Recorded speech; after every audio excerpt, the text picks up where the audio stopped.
हजुर डाक्टर साहब जस्तै प्रोस्टेट क्यान्सर हुँदाखेरि चाहिँ यसको उपचारमा सर्जरी नै पहिला हो कि या यहाँहरुको किमोथेरापी हुन्छ के हुन्छ यसमा हैन यसमा तपाईको यदि त्यहाँ मात्रै लोकलाइज छ भने त्यसको लागि चाहिँ अपरेसनै हो अपरेसनै गरेर निकाल्नु पर्यो अब यदि त्यहाँबाट अरु हड्डीतिर फैलिएको छ भने उति बेला चाहिँ अरु दिनु पर्यो औषधिहरु दिनु पर्यो त्यति बेला चाहिँ अपरेसन गर्न मिलेन ए भनेपछि प्रोस्टेट क्यान्सरको चाहिँ सर्जरी नै मेन उपाय हो सर्जरी नै हो किमोथेरापीहरु यसमा परेन त्यसमा चाहिँ किमोथेरापी भन्दा पनि हामीले प्रोस्टेटको लागि ग्रो नहोस् भनेर एउटा उसले ग्रो गराउँछ प्रोस्टेट म्यालिग्नेन्सीले चाहिँ टेस्टोस्टेरोन भन्ने एउटा हार्मोन हुन्छ त्यो हार्मोनलाई शरीरबाट निकाल्दिनु पर्छ ए त्यसलाई निकालेपछि चाहिँ यसको उपचार मा के बढेर जाने हजुर बढेर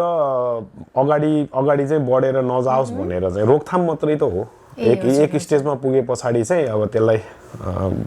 स्टप नै त गर्न सकिदैन रोक्नै सकिदैन अलिअलि अब मिलेसम्म चाहिँ रोकथाम गर्ने हो रोकथाम त्यो हार्मोन उत्पादन गर्ने जुन ग्रन्थि हुन्छ हजुर अन्डकोश हो मेन हजुर अन्डकोश हो अब त्यसको लागि कि त अपरेसन गरेर अन्डकोश चाहिँ फाल्नु पर्यो यदि अन्डकोश नफाल्ने हो भने त्यो हार्मोन हटाउनको लागि चाहिँ पनि अरु औषधिहरु पनि पाइन्छ इन्जेक्सनहरु लगाउनु पर्यो